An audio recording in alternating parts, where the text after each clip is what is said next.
Now, how are we all doing?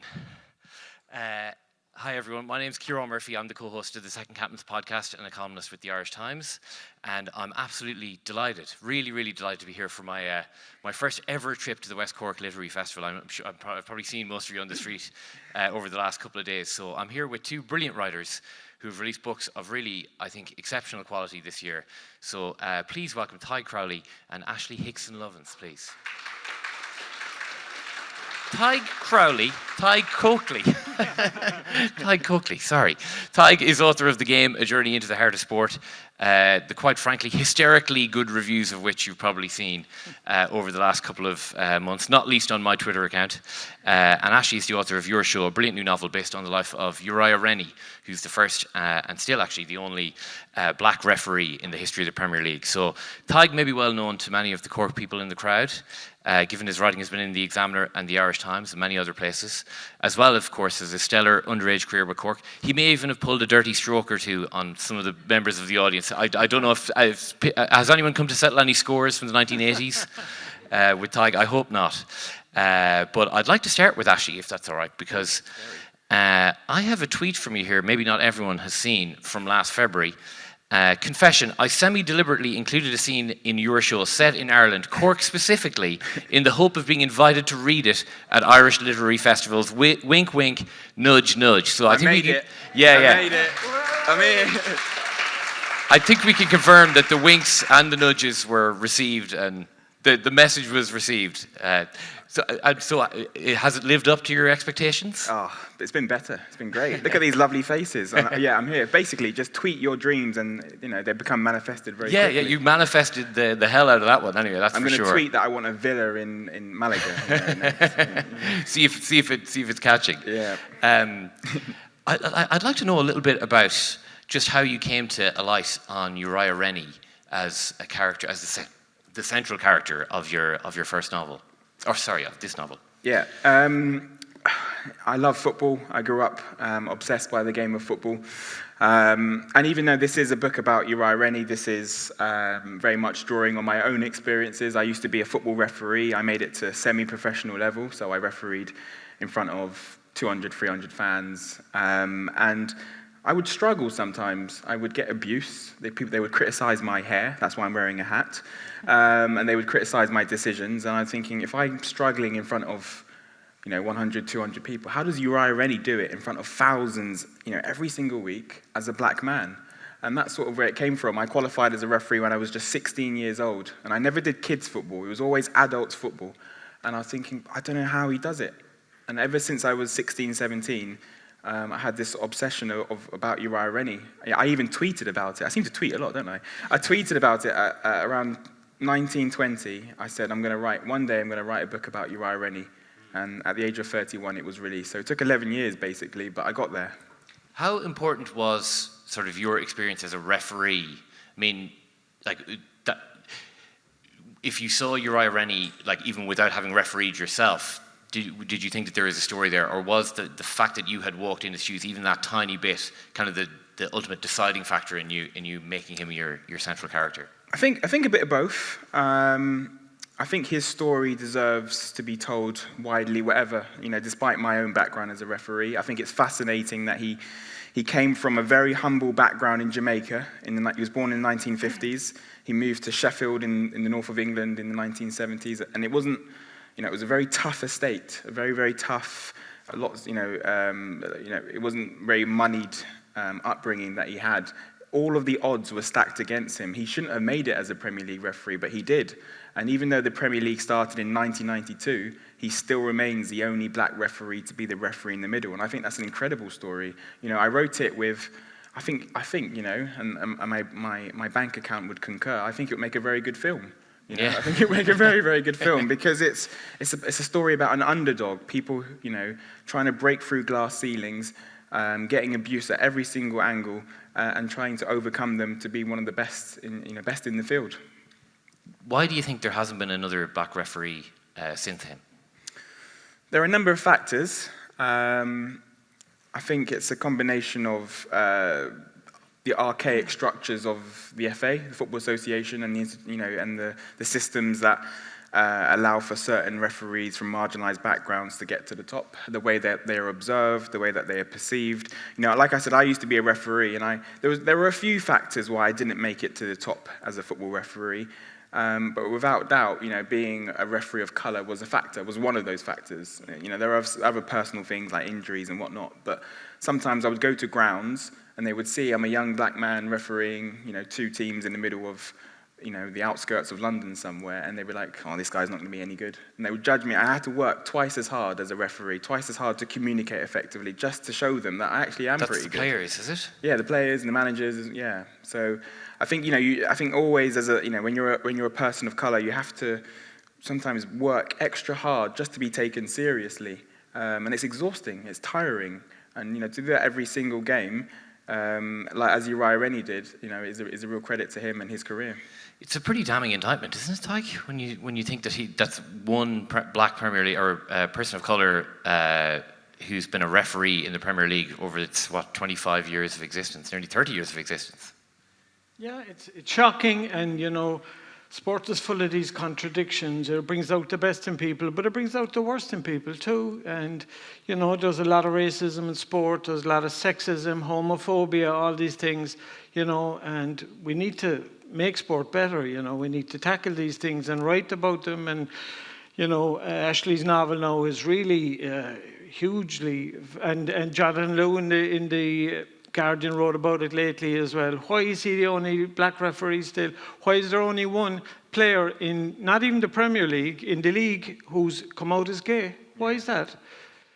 Yeah, it is. It's and I think it reasserts just how important trailblazers like Uriah Rennie are. It actually, unless people see it, it doesn't happen. Absolutely, yeah. There's a phrase, to be it, you need to see it, and I'm a firm believer of that. And the fact that there's been such a large gap. So Uriah Rennie actually officially retired in 2008, but his last game in the Premier League was 2007, which means, the reason why I became a football referee was because I was watching Match of the Day every Saturday and watching the Premier League highlights and seeing Uriah Rennie on the big screen, thinking, oh wow, there's a big black man in control. I've never seen that before. But there hasn't been that figure for over, don't make me do maths, I don't know, 12, 13 years, So I think, it's not good enough. And when you think about all of the wonderful things like people like Marcus Rashford and Raheem Sterling and all these wonderful things that footballers of colour have been doing on and off the field, it's not good enough that there's been only one black referee, manhandling players like Roy Keane and Rio Ferdinand, etc.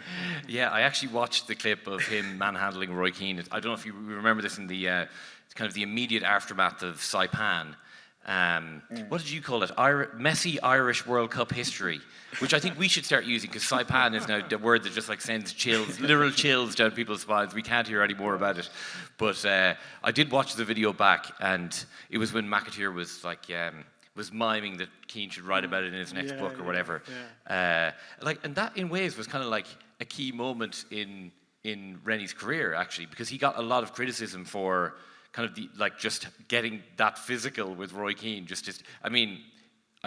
Looking at it now, it was without doubt the right thing to do, because there was no stopping Keane and McAteer from getting into each other's faces at that moment. I don't know, you remember the incident pretty well. Yeah, it's in the book as well, and it's a brilliant moment. And he had to intervene. Roy, I'd say, was glad afterwards he did. Yeah. The red mist had descended. Yeah.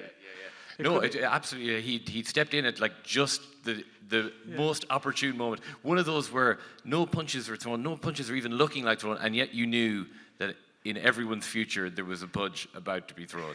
Yeah. So the great thing about that moment is Uriah Rennie stops. He gets in between Roy Keane and Jason McAteer. And Uriah Rennie gets in trouble from that, for that, because he was told he shouldn't manhandle players and you shouldn't grab players. You should let them kick off and you just blow your whistle.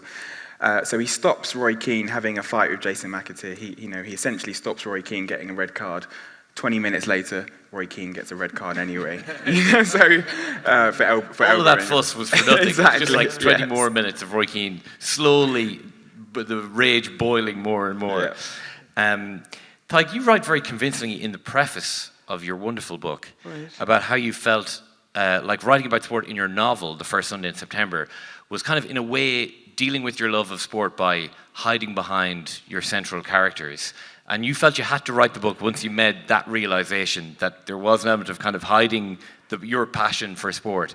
And I'd just like to know how you kind of came to that decision and kind of how nerve-wracking that was for you then. It was actually, I was at a literary festival in Boris, and Elizabeth Strout was asked by Sinead Gleeson, why don't you write a memoir, especially about your mother? Because in all her books, you can tell she has a very interesting relationship with her mother, Olive Kitteridge and all those books.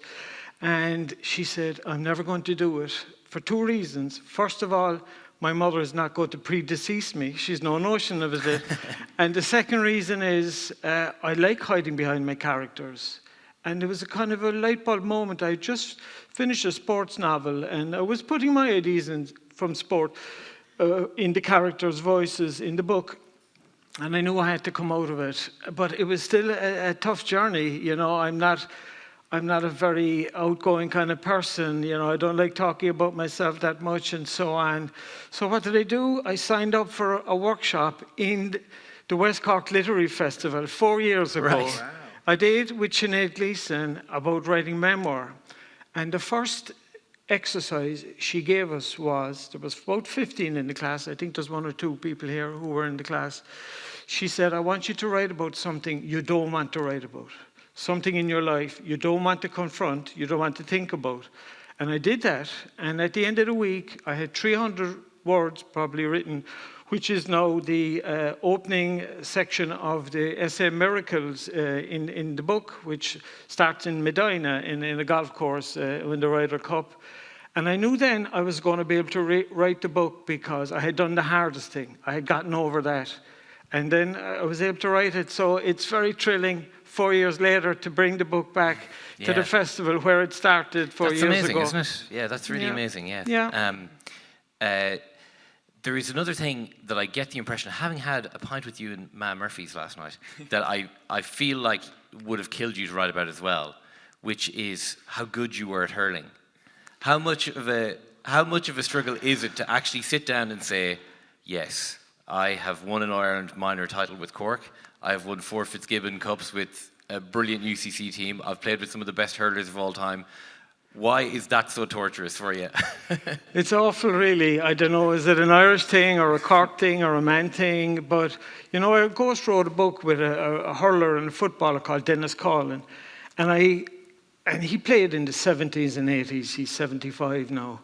And I went through all the archives and I found out that he played in 85 county, provincial or All-Ireland finals. 85. Wow. I mean, it's unbelievable. And I had them all at the back of the book, and he looked at it and he said, Tadhg, that's not going in the book. I said, but Dennis, you played in 85, these finals, you won 57. He said, no, and I don't want it in there. It'd be like boasting. Yeah. He said, and that's the worst thing you can do. It's funny. Yeah, it is, isn't it? You yeah, know? No, it's and terrible. I think at some stage you have to, because even thinking about it, you know, like your relationship with the GAA, and I think myself and yourself should make some attempt to tell Ashley just how romanticised in both of our heads the GAA is and in the heads of so many Irish people. But this idea that, you know, you did actually play with great hurlers, you know, and if you don't want to talk about yourself, you can at least say, well, you know, I played with, you know, Nicky English or whoever, and like maybe that's kind of a backdoor way of doing it, you know, that like that the fun you had playing with those guys is at least a way of acknowledging the fact that you performed, like you did the business in front of thousands of people. I did really, and you know, once the switch was flicked inside me, I was always going to play a sport, hurling and soccer especially, but I also wanted this book, you know, most sports books and you know, memoirs especially or autobiographies are about famous players who played for Liverpool, Man City, or played, you know, won multiple All-Irelands for Dublin and so on. But I wasn't that player, so I wanted it to be an everybody book as well. So people, you know, who played junior or who never played sport would reflect on that, and it would be more about their lives really than the superstars. Yeah, and I think that's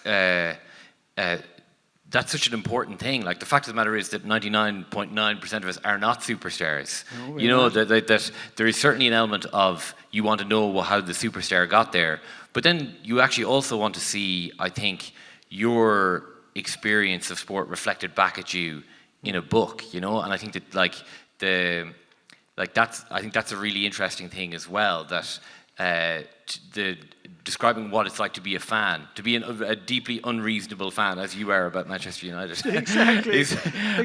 I think a lot of people will be able to relate very, very nicely with storming off in a huff and, you know, being mean to your wife and, generally allowing Manchester United to ruin at some kid who's doing his best on the pitch. Yeah, you know, yeah. say, you useless, you know. It's unreasonable. But that's the other side. And I mean, I do write about the positive side. I have an essay in there about where my father kissed me, and it's my only memory of my father kissing me. So that's one of the great contradictions. It brings out all these beautiful emotions and love and togetherness and everything, and it brings out the dark emotions too. But that's why sport is so interesting, I think. Yeah. One thing that me and Tadhg were both talking about in relation to your novel, Ashley, was your decision to write it in the second person. Now, to a novice writer like myself of fiction, can you explain to me how you came to that decision, and maybe also like the challenges of writing in the second person? So I've been lucky enough to teach this week the novel writing course here at the West Cork Literary Festival from Monday to Wednesday, and I've been telling all my students, do not write in the second person. Don't do it. Just don't do it. And what did I do? I wrote my whole novel in the second person. But I really wanted to play on this idea. Do you know when you go to a pub and you watch football, watch soccer, whatever, and the referee makes a bit of a dodgy decision, or there's VAR, and it's all gone tits up, so to speak, and you think, oh, I could do a better job. Well, by putting it in the second person, I'm saying to the reader, go on then. You know, you are the referee. What would you do in certain situations? What would you do when there's a fiery Alan Shearer with a widow's peak shouting at you from 3 yards away? What would you do when you've got a big decision to make, or you've got Roy Keane who's throttling somebody else? What would you do? In fact, there's a moment, it's Newcastle against Southampton, where I lay out the options, in second person as there's a foul being committed. Do you A, give a penalty, B, give a free kick, C, give a yellow card for diving, or D, just play on? And I'm saying to the reader in a very playful way, have a go, be interactive with the decision. So that was one reason. I also felt like just because he's a black man and I'm a black man, just because Uriah Rennie's still alive. He's only in his early 60s, living in Sheffield in the north of England. Just because he's a black man, I'm a black man. He's a referee, I'm a referee. It doesn't mean that I can write freely in the first person as if it's some kind of ghost-written autobiography. I wanted to distance myself from the idea of this being an autobiography. This is very much a novel, and I wanted to play on that in a very experimental way by using the second person, you. I think it really works. It works brilliantly Yes. because, you're right in there in the games. And it's all about the games, by the way. We know very little about his family, his situation and everything. And John McGahern, one of the great Irish writers, he incorporated sport into some of his short stories. But he said it's very difficult to generate energy in sport and fiction because there's a double artifice. We know that sport, it's a game going on and it's not real. And we know as well in books, in literature, there's a game going on as well. So he said it's very hard to generate the kind of energy where you have this double artifice. And Ashley, you really do that in the book because we're right in there and the energy is flowing all the time in all the games. Yeah, I'm really chuffed with the word energy because in anything I do, in relation to the words I use or the repetition or, the poetry of it, I was trying to create the energy of a good football match, not a bad, not a 0-0, but a 5-5 or something, exactly. Pacey, poetic, repetition, messing around with how the words look on the page. I wanted to try and be bold, try and be experimental, and hopefully that comes off as like the dynamic and energy that comes through. That's such an enlightening answer. It's almost like you've put a lot of thought into this, Ashley. Not me? No. Yeah, no, because again, it's a very immediate way of reading a book, and as you say, like you're in the middle of it, and that like kind of choose your own adventure style making a decision. Old school books like that, Yeah. It makes Yeah, it really, really works. You've already touched on a little bit on you having met Uriah Rennie, so I think a lot of people would like to know just how that relationship started and how it grew and what it's like kind of through the writing of the book and now with the release of the book.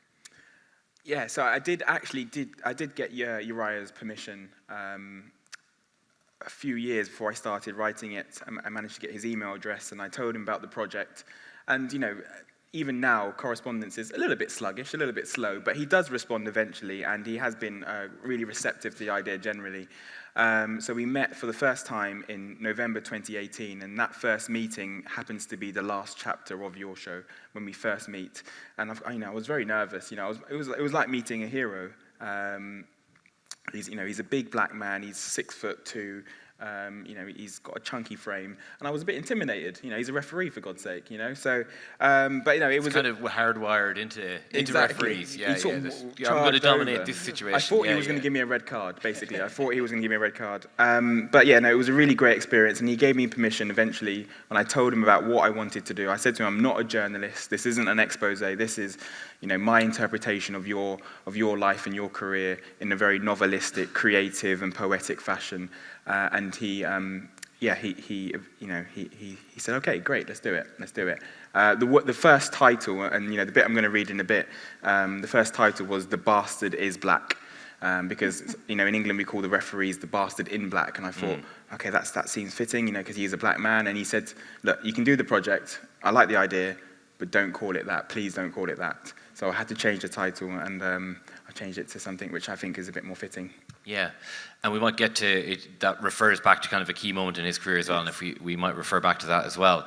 But reading the book, kind of the impression that I got, and I think that you got as well, Tadhg, was that that there was a huge level of trust shown in you by Uriah, and there are mentions of like various autobiography or ghosted autobiographies of other referees, and I was kind of reading it going, it's kind of mad that he trusted you to write a novel over someone else to write a ghosted autobiography, which is in many ways like nearly the most controlled environment to tell your story possible. It's not like it's an interview even, it's just like, here's as much of my life or as little as I'm willing to tell this one person, and that's the book that you release. That was kind of interesting to me. Yeah, definitely. I mean, and that comes back to your earlier question, which I didn't answer, I remember, like about challenges, the challenges. And the challenge was, and I had many sleepless nights about this, trying to keep him happy, I suppose, about the sort of direction I was taking the novel. But I don't think that is to the detriment of the novel, because I don't think I would have changed very much. Let's say he had gone and passed away. I don't think the novel would be very different. I think it would be. I think I made all of the creative decisions that I wanted to make, even though he's sort of overlooking the project a little bit. I wanted to be creative. I wanted it to be poetic and experimental. I wanted it to mess around with words on the page. I wanted it to have that sense of propulsion. And I've, in my eyes, I think I've achieved all of that in the novelistic way that I wanted to do. Yeah, it is. It's quite an achievement, Tadhg, isn't it, to get someone to trust you to that extent? Completely, altogether, and there's so many games. No, the games are all, there's nothing in the games that didn't happen and everything, but there are decisions he has to make. Did he read it and kind of pick out any moments or anything? No, it's all been quite favourable, to be honest. The quote that I'm clinging on to, that I got, we communicate via WhatsApp every so often, and the quote I'm clinging on to from him was, "I read your book, I liked it." That would do. That would do. I'll take that. That kind of covers a multitude, doesn't it? Yeah, exactly. And certainly, as far as you're concerned, that's that gives you carte blanche, basically. I slept well that night. Let's just say I slept well that night. Yeah. In a previous existence, I worked on a radio show that had Johnny Giles as a weekly contributor, from right? Damned United, Yeah. So when we talked to him about the Damned United, I don't know if anyone here has read the Damned United, but it's basically the story of Brian Clough's, you'll tell me, Tadhg, 56 days, was it, in charge of Leeds? Short anyway. Yeah, it's very short-lived, taking over from the great Don Revie. 44, I think it was. 44, that's more like it. Yeah. So Clough takes over. The Damned United is kind of, it's fiction based on fact, was how David Peace, the author, told it to kind of on the release of the book. And suffice to say that Johnny Giles did not even entertain the possibility of those words in that construct making any sense whatsoever. So we asked him about it on, I think it was actually the release of the movie, which kind of reared it's kind of brought the story back to people's heads again. And yeah, he got exceedingly short shrift. David Peace did, from John Giles. So I'm glad that your experience with Uriah Rennie was a bit better than that. Yeah, I think so. Obviously, I read The Damned United. I read it twice when I was writing your show. You know, there is similarities in that. You know, we have the same editor, Angus Cargill from Faber. We have the same publisher, Faber. I'm hoping for the same film deal. Yeah. Look, I was. You'd have to say it'd be a stretch for Michael Sheen. I mean, he's played plenty over the years, but I think Uriah Rennie is a bridge too far. Yeah, maybe so. Idris Elba, maybe. Or yeah, now you're talking. Yeah. So I was definitely inspired by The Damned United, but I think there's a lot more truth I had to work with because Uriah Rennie was still alive. You know, the particular time frame that Brian Clough is, he's sort of 74, something like that, isn't it? Whereas Uriah Rennie and all his refereeing colleagues are still alive. All the players he refereed are still alive. I mean, Wayne Rooney and Rio Ferdinand and Roy Keane are very much still alive. So I had to be careful. But like I said, I don't think that was to the detriment of the book. You know, I don't think it would have changed dramatically even if I wrote this in 30, 40 years' time. The most important thing for me in so many ways was the pace and the style and the propulsion of the writing, and trying to capture Uri's story from Jamaica to Sheffield to the Premier League. You know, all the other stuff about perhaps, issues with Alan Shearer or Alex Ferguson or any other player didn't really matter too much. It was about his journey. You thanked David Peace in the acknowledgements as well. Did you run a couple of chapters by him, or what was the nature of that relationship? Yeah. So I managed to get David Peace's email address from a friend. I'm quite good at getting people's email addresses. Yeah. And I said, "Hi, David. I've written a book about Uriah Rennie, very much inspired by Damned United. I would love to send it to you." And he said, "I would love to read it." He read it, enjoyed it, and that's how I got in contact with Angus Cargill from Faber, who passed on. So, the quote at the back of the book is from David Peace, and this is when he was reading the very first draft as well. A tremendous achievement, a novel rich in both poetry and detail, and I'm very chuffed with that because I was very much inspired by his words and The Damned United and Red or Dead as well, which is about Bill Shankly. Yeah, of course. Yeah. So there's it's. I think it's definitely worthwhile talking a little bit about David Peace because he, in ways, kind of created the form. Exactly. Yeah. There are quite a few good football novels out there, but that was the first one that I read that was just amazing. Really, it was informative, but it was also novelistic and pacey and just really brilliant. It really gave life to the character, Brian Clough and Don Revie, and created that. That battle, so to speak, and I really enjoyed it. So much of your book, Tadhg, is about other writers and other writing as well. Yeah. What do you make of the sports novel because I was actually going to ask, do you like the term sports novel? Or I do, I do, and sports writing as well, or sports fiction, Well, there's very little of it in Ireland, which is interesting, and when I read your show, I thought, wouldn't it be great to have a gay novel about a referee, and there's a gay referee at the moment, who's come out as gay. David Goff, yeah. Yeah, exactly, and, it would be a very interesting novel around that. Or, a gay player, or, a real player, like a fictionalized account of that, or even players like Christy Ring and so on, who are legendary characters, but we don't have it in Ireland, very little really, and I'm not sure why, really. Yeah. I'm not sure. Maybe the John Giles reaction. Well, definitely you'd have to be careful. But you can have a fictional referee or a fictional player too. What's the freedom that you think that form gives a writer? Well, you can tell the story you want to tell, and in my first novel, The First Sunday in September, which revolves around a fictional All-Ireland hurling final Sunday. It was the book I always wanted to read when I was in my teens and 20s. And because, I know how much sport means to, so many people. Like about 50% of adults in Ireland engage in sport, either by playing, volunteering, being members of clubs, or going to games. But where are the books for them? You know, where are the novels for them? And why don't we have them? So that's why I embarked on that, even though it had never really been done before. I mean, there are some short stories by John McGahern, Donald Ryan, and people like that. But I think it's changing a bit. I think last year was a breakout year, really, for that. Emma Ryan had a great novel revolving around a woman who's a competitive Holding Her swimmer. Breath, I think it's called, isn't it? Holding Her Holding Breath. Her Breath, Yeah, that's it, exactly, yeah. And she's a wonderful writer as well. She's a great writer, Yeah. and she's a camogie player as well, so she knows her sport.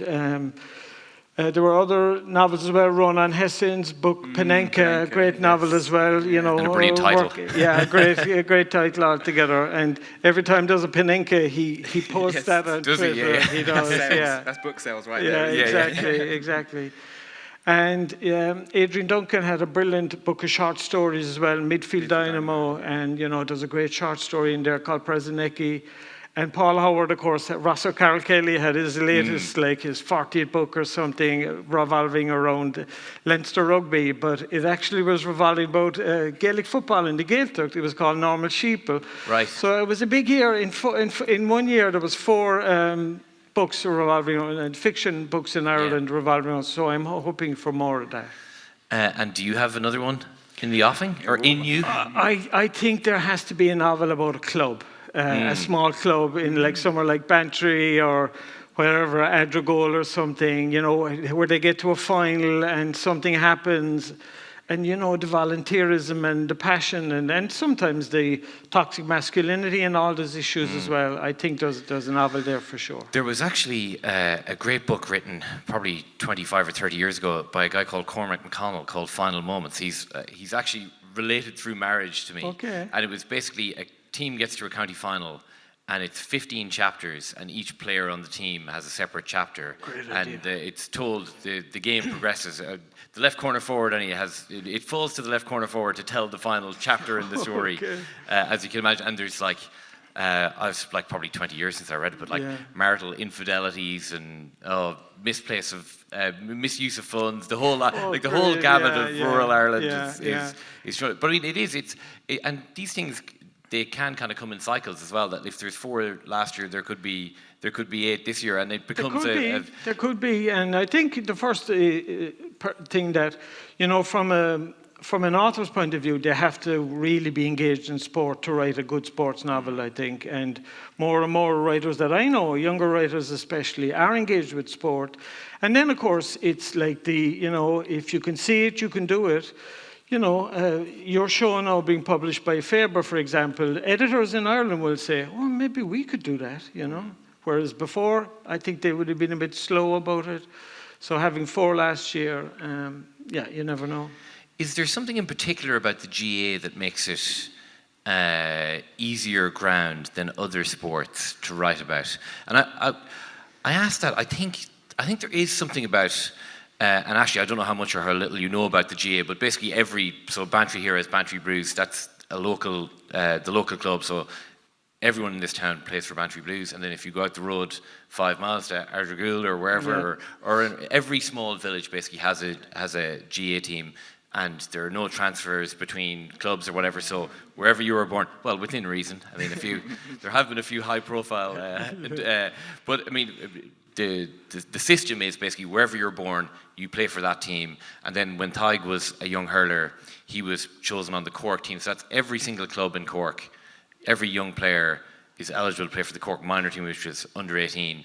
And Tadhg was lucky enough to win an All-Ireland minor medal. So there's something about, I think, the community element of it. I mean, there's a lot of things I think the GA people tell themselves and kind of almost think that it's like self-congratulatory or whatever, but the fact that it is doesn't make it any less true, I think. You know, that there is something there about ties to home and, you know, your parents and your grandparents paying for the same club that does make it, I think, rife for drama in a way that maybe more so than nearly any other sport. I think it does. I think it does. And it's so tied in with identity, you know, what club you're from, where you're Precisely. from, really. I mean, I follow Manchester United because I saw George Best when I was 7 years old, and that was it. And they won the European Cup in 1968. But I've no ties with Manchester, and all the Liverpool fans, you know, they maybe go to 1 or 2 games a year. But where you grew up and, you know, where your father and mother grew up, it's so tied with identity, and that never changes, you know. And sport is really all about children, I think. You know, it's about the dreams they have. And Uriah Rennie's, you know, his drive to be a great referee happened in his childhood when he was running in Jamaica. And, you know, every weekend, you know, all the children will go out on the field, they'll make friendships for life, they'll form bonds with their own family, with other families, and they'll always have that. It is special, really, and it's unique, and it's all done through volunteerism. Yeah. Do you think that there is something childlike about our enjoyment of sport, though? You know, like I think there is. I think there is, and we were talking about this today, and I asked you, do you remember your first All-Ireland final? And you do, when you were a child, when your father lifted you over the turnstiles and you sat on his lap during the whole game. Yeah, I should probably tell this story as briefly as I can, but in 1991, I was 9 years old. Down were playing Meath in the All-Ireland football final, and I was, unfortunately, just the biggest nerd for GA facts and figures and the whole lot, and like I was boring him to tears about the Down team of the 1960s. I was like was not born within 20 years of, and in the end, on the Friday night he says, "Okay, we've got a ticket. You're going to the All-Ireland football final with us." So into the car with Dad and 3 of the sort of the club stalwarts. So the 4 of them had the club's 4 tickets, and it's like the FA Cup final actually, that every club gets a ticket allocation. So it's not just about the 2 teams involved. It's a celebration for every sort of GA club in the country. So I go up in the car anyway, and 100 yards from the turnstiles, my dad turns to me and says, "Now, obviously, we don't have a ticket for you. So if the person at the turnstile doesn't let you in, just make sure and turn on the waterworks, you know." So little 9-year-old me turns to him and says, "Dad, I don't think that's going to be a problem. I think I could definitely turn on the waterworks if I'm denied entry here on Jones's Road to Croke Park." So yes, but Down in Meath was my first All-Ireland final, and you never forget it. And you won't ever forget it, and no one forgets it, and everyone I've asked remembers exactly, and that's a bond you have with your father, and you'll always have that. And when your father is gone, hopefully a long, long time ago, the next time you go to an All-Ireland, who you'll be thinking of? Your father. It's not gone. The past is not in the past, as William Faulkner said. It's not over. And we'll always have that. And I tell about my initiation and my father's kiss as well. It's not gone, even though my father died in 1998. And I hold it very close. And when I go to my next All-Ireland, I'll be thinking of him when Cork win, hopefully soon. You know, and I'll probably burst into tears thinking about him. That's the emotion. And that was really what I wanted to bring across in the book as well, the level of emotion. And in some of the essays, I think I manipulate the readers. You know, I create scenarios, then I take them away, but it's all about emotion. And when we experience that as children, we're hooked. The 3 of us are hooked, like, you know.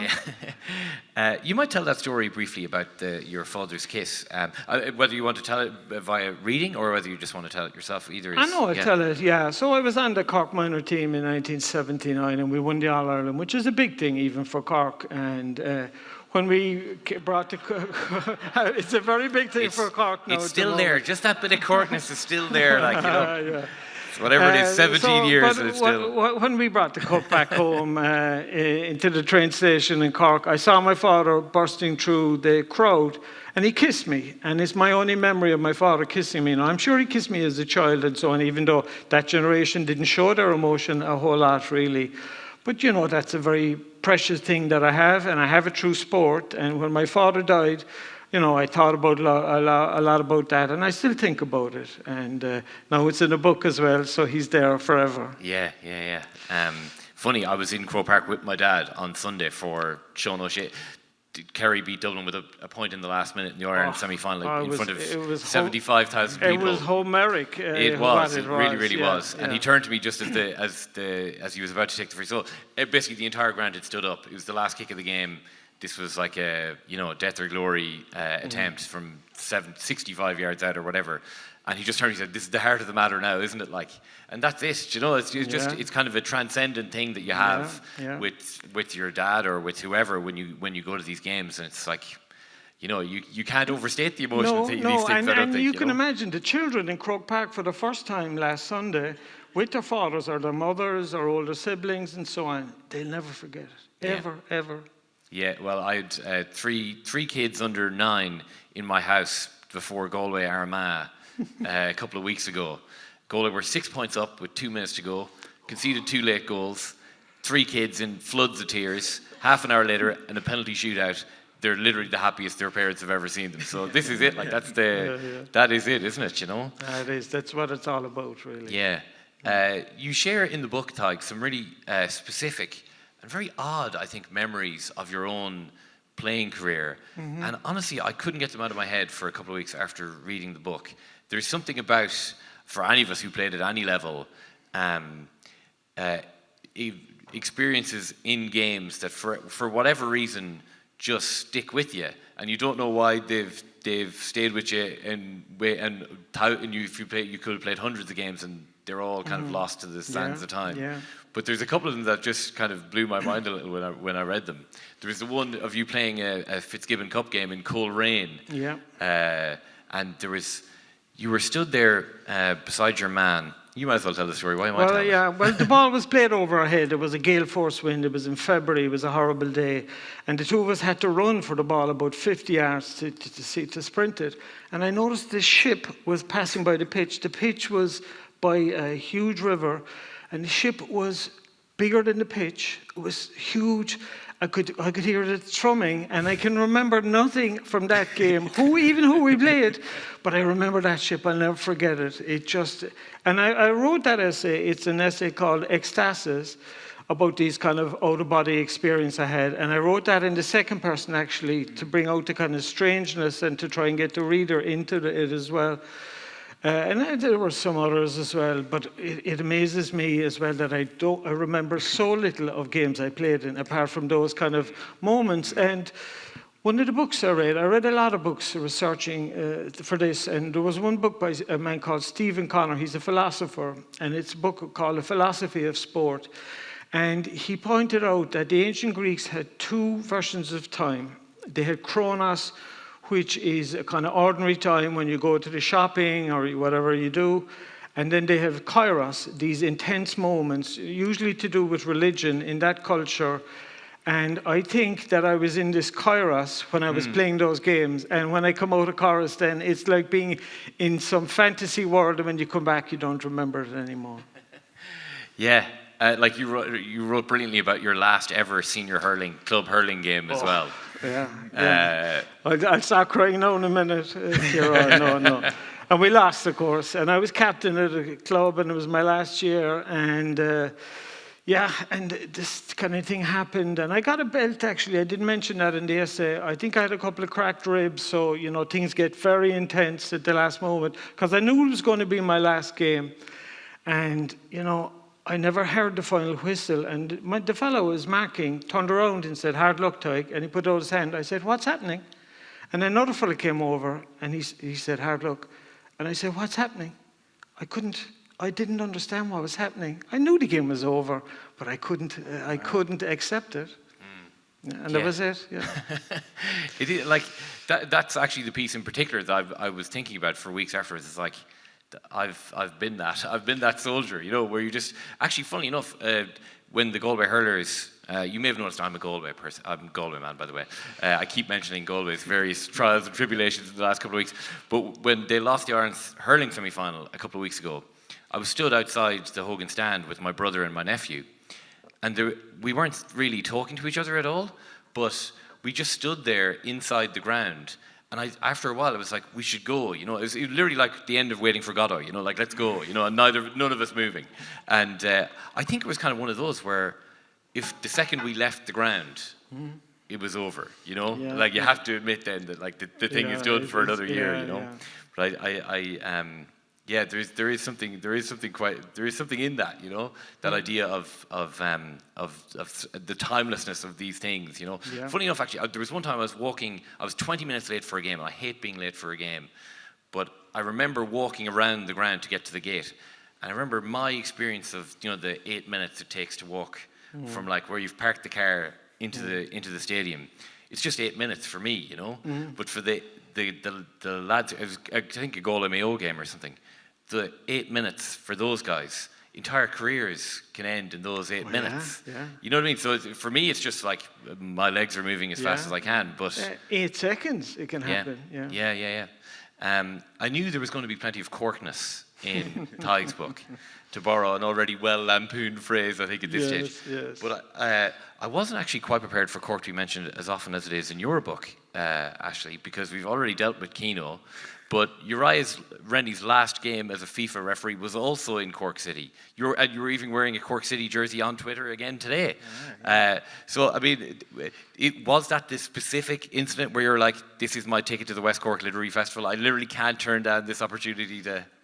I think that's it. I think that really is it. Yeah, I just can't. I mean, it was his last game. You didn't just invent a European tie for. No, it really did happen. It really did happen. It was quite a big game, especially because I've been talking about a black referee in the Premier League was very, very rare, but a black referee refereeing in Europe, and it was, yes, he came to Cork, but he refereed in all over Europe and Portugal and Sweden and Hungary. Poland and exactly, Eastern yes, Europe and absolutely. That, yeah. As a black man, there's a quote in your show where and I feel this as a black man. Sometimes to go to Eastern European countries is quite tough. People look at you and they go, "Oh, well, who are you?"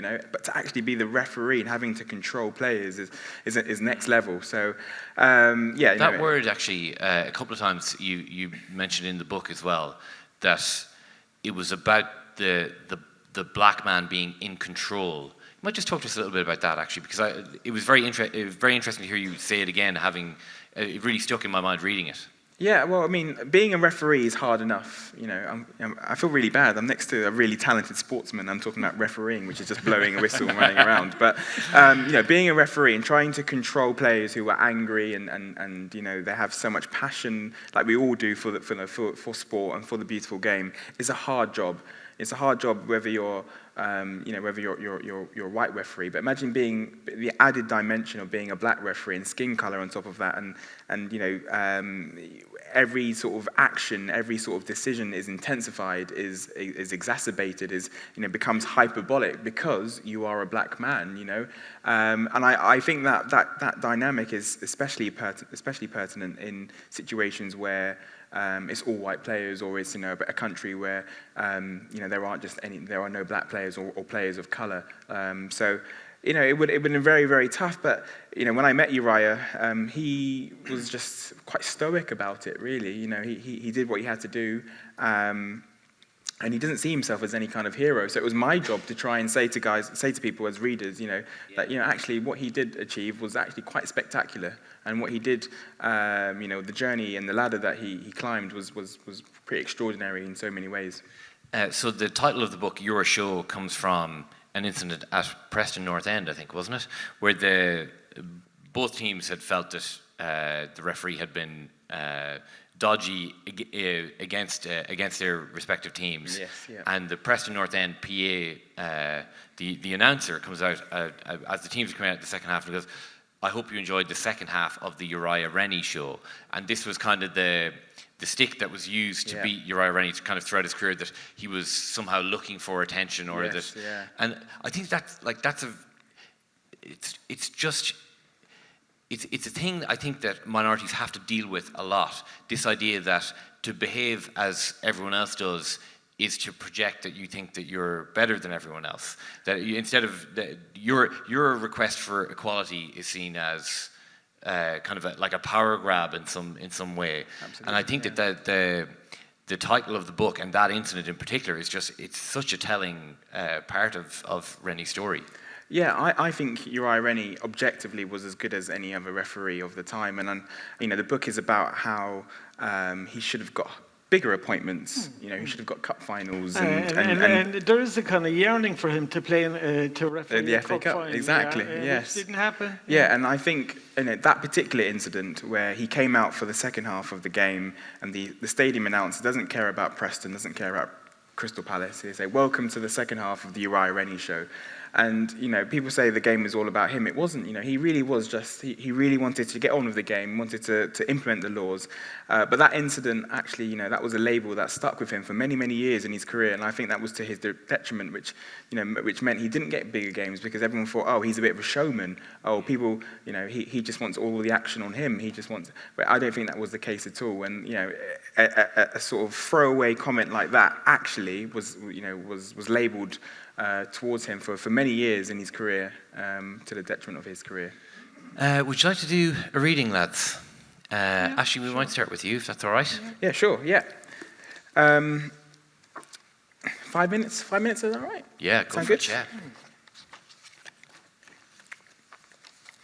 yeah. So I'm going to build up to that scene, the Preston North End versus Crystal Palace scene, which is the reason why the book is called Your Show. But the first sort of mini bit is my first working title, which is, as I said, was called The Bastard is Black. The darkest man in the room, darkest eyes, darkest hands, darkest nails. The pint-drinking pauses as you walk into the spit and sawdust pub. Look for a corner to sit in. Quiet whispers, loud eyes. A figure of suspicion, followed by the security guard in Asda, calls people to cross to the other side of the road. Can I touch your hair? My best mate's black. I'm not racist, but flash needed for the camera. Are you from Jamaica? Do you like Bob Marley? The cabbie worries you'll do a runner. Dark skin, white teeth, a beast, a brute. Biggest cock in the changing room, biggest cock in the changing room.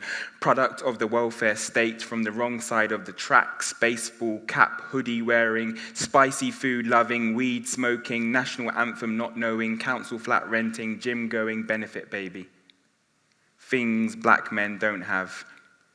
The innocence, the better pay, the equal opportunities, the tools to break through the glass ceilings, the right not to remain silent, the freedom, the free reign, the voice to be heard, the love, the crack of the whip, the protection from the whip, the arm around the shoulder, the second chance, the same finances, the nicer car, the detached house with a sun-warmed south-facing garden, the corner office with the leather-bound books, the power to be free, the uncomplicated relationship with their father, a barber based outside the big cities who can cut black hair, the lot. Unlike an away fan lying low in the home end, you can't hide your true colours. You're the only black referee in professional English football. You stick out. They say the best referee is one you don't really see, but everyone notices you, Yuri. You're hard to miss. To too many still, you are a black referee when all you want to be is a referee who happens to be black. It was only 10 years or so ago that John Barnes backhilled a banana thrown at him off the pitch. There are still only a smattering of black fans in the stands. White man, white man, white man, white man, white man, black man, you. You are an ambitious man and want to be seen on the world stage. You still regard refereeing as a hobby, but a hobby you take very seriously. Come hell or high water, you will be back. The bastard in black. The bastard is black. It's late November. As you blow the half-time whistle, gather up the loose ball and trudge down the tunnel, you hear the boos from the home faithful. To be expected, of course, football is a pantomime at the best of times. There's anger in the air, there's anger in the tunnel, there's anger in the press boxes, there's anger in the boardroom, there's anger in the stands, there's anger in the commentator's gantry, there's anger in the pubs. Has football become too angry? You were raised in Yorkshire. You're made of tougher stuff. No matter how bad it gets or how bad it was, you've just got to dust yourself off and carry on. Even if they say you've lost control, you've got to puff your chest out and go again because there's 20,000 people out there who've paid good money to vent for the full 90. Sweat drips from your forehead, your hammy twinges, your muscles ache. In your deep gel dressing room, it's hard to escape the voices of the two moaning managers either side of you. Verb, cuss, cliche, verb, cuss, cliche. Peter Taylor, Crystal Palace, to the right. Paul Simpson, Preston, to the left. Chirping away like angry birds they are, vultures. Fly away, Peter Taylor. Fly away, Paul Simpson. The walls are shaking. The liquid in your cup trembles. You are reminded of that song by Steelers Will. Here you are, stuck in the middle. In the stands, you tried not to look, but you could see the hate in all the faces of the rabble-rousers, coughing, dodging fogies, sucking on Murray Mints and Werther's Originals, the school children, teachers, lawyers, doctors, their cheeks all puffed up and red like overinflated balloons ready to burst, they swear. Every offensive slur under the sun, gobbets of spit flying out their mouths like a faulty shower, veins protruding from their neck, from the center of their foreheads, from their temples. You see their gestures too, wanker tossing, middle finger flipping V signs, an impressive range, thousands of eyes, thousands of erect fingers, all aimed at you. Smell that familiar stench, football fumes, armpits and sweat and deep heat and testosterone and hairspray and last-minute shits in blocked bogs. You breathe it in and it nearly chokes you. The players know you're unsure, the fans know it too, your face gives it away and the players don't moan or swear. You like those games. This is not one of those games. You've got a bit of a battle on here for the next 45 with the score still 0-0. The players are ready to resume. The sound of the studs against the concrete signals the impending start of the second half. You look at your watch and nod to your assistants. Quick slash and it's time for round 2. Boots laced up tight, socks pulled up, ball in hand, ring the bell and go again. As you walk out for the second half of Preston North End versus Crystal Palace, the Lily Whites versus the Eagles, North versus South, Lancashire versus South London, Whites versus Red and Blue Stripes, over the tannoy you hear the stadium announcer say something that doesn't sound right, that affects you more than it should, slicing your insides open, leaving you exposed to the Deepdale crowd like a rotting carcass. Enjoy the second half of the Uriah Rennie show. The echoes are heard across all 4 stands, followed by a chorus of smirks, then outright full-blown laughter by the mickey-taking spectators.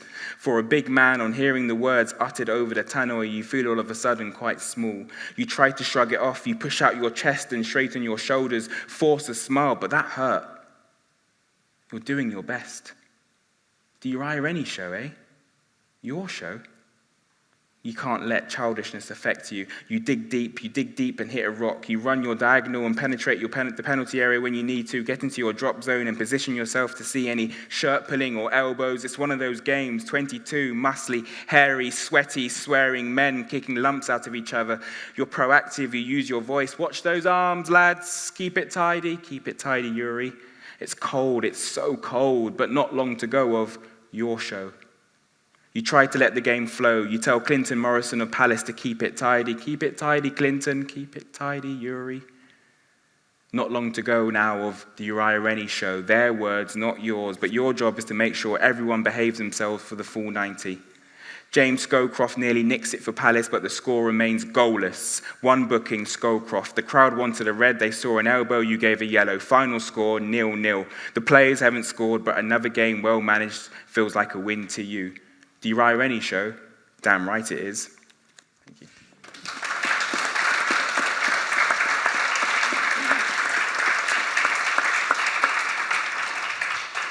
It's wonderful and wonderfully read out as well. Thank you for that. Tadhg? Yeah, I should have gone first, I think. Anyway, we'll go. So I'm going to read from the first essay in the book. It's called The Game, and it gives the book its title. The Game. I used to play a football game I devised at my home on the Cork Road, Mallow. I may have been 11 or 12. It was before I went to boarding school, and I was still innocent and cheerful, so I must have been 12, and the year must have been 1973. Let's go with that. It was a solo game, and the idea was to kick the ball around the house in the least possible number of touches. It began on the path near the top of our back garden, and it ended by kicking the ball into our dog's kennel, again in the back garden, a clockwise loop. We lived in a moderately sized bungalow built in the late 1940s, around the time my mother and father got married, in a suburban part of the town. My parents had built extensions at the back and the front of the house in the 1960s, making for tight spaces and many corners, which didn't make my task of guiding the ball all the way around any easier. I imagine it as sunny, but not really hot. Partial cloud, let's say. It's summer, and I'm alone. Somehow my younger brother and sister, Tadhg and Pauline, are inside the house with my mother, or they have all gone to the shop maybe. My eldest sister, Mary, has probably moved away from home by now. Una and Kathy might be at work. We all worked during the summer holidays when we were old enough. Perhaps this was the summer my two older brothers, Dermot and John, went to New York City. My father is definitely at work. Faust, our red setter, isn't around either, which is strange. He wouldn't be inside, and if he were outside, he would bother me, chasing the ball or interfering with key moments in the game. But it's important that I'm alone for this. My memory demands it. So I'm going to skip a little bit. The first kick is from under the Lawson cypress trees near the top of our back garden towards the house. It's down the concrete path that dissects the garden, a long shot, maybe 30 yards, with a very small target at the end, a gap of only 3 feet, between the two pillars of my mother's ornate garden wall. Slightly downhill, a lawn on my left and beds of vegetables on my right. This kick takes skill, but I had skill with a football then. You have to hit the ball with a precise part of the foot, the left foot in my case, somewhere between the instep and the side of the foot. Too much of the instep and the ball could veer to the left. Too much of the side of the foot and the ball could meander off to the right. The ball must rise from the ground in its first motion, but only slightly. Then it skips a couple of times, childlike, and then it rolls to its target, the back wall of our house, outside our living room, what we call the new room. So I'm going to skip to the second last. So I kicked the ball around 3/4 around the house, and I'm facing the back garden again now. For my 6th touch, I have to chip the ball over the garden wall onto the back lawn. This wall seems strange to me now. In hindsight, I'm surprised my mother allowed it because it's a bit too fancy for her. It is narrow and about 4 feet high, with a curved top. It is comprised of thin concrete blocks, each with several holes fanning out around a central circular piece. Underneath, there is a concrete base because the garden is a bit higher than the path. On my left, a small piece of garden where we had a compost heap. On my right, the corner of the new room, stippled with pebble dash. I rest my hand against the wall and feel its rough familiarity.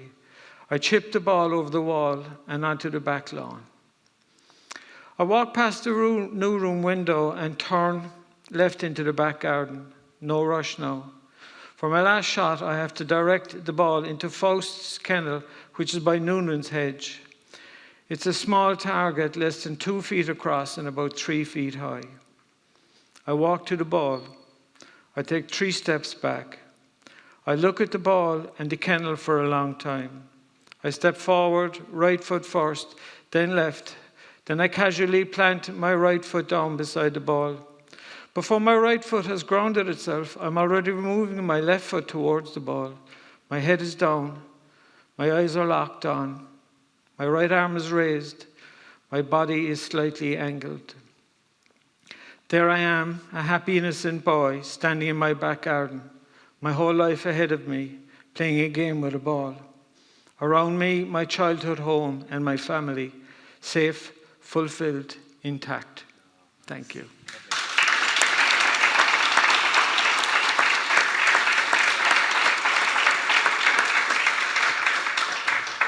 Your dog was called Faust. I know, everyone says that. I had 2 older brothers, and they introduced me to a lot of great music in the 1960s, but he was Faust, yeah, and he was a crazy dog. He was a red setter, yeah. There are books on sale and available to be signed just off to the side here. So please don't be shy. Thank you so much to our 2 wonderful guests, Ashley Hickson-Lovence and Tadhg Coakley. Thank you everyone for your attention. I hope you enjoyed listening to the two lads even 10% as much as I enjoyed chatting to them. Have a wonderful rest of your evening, and good night.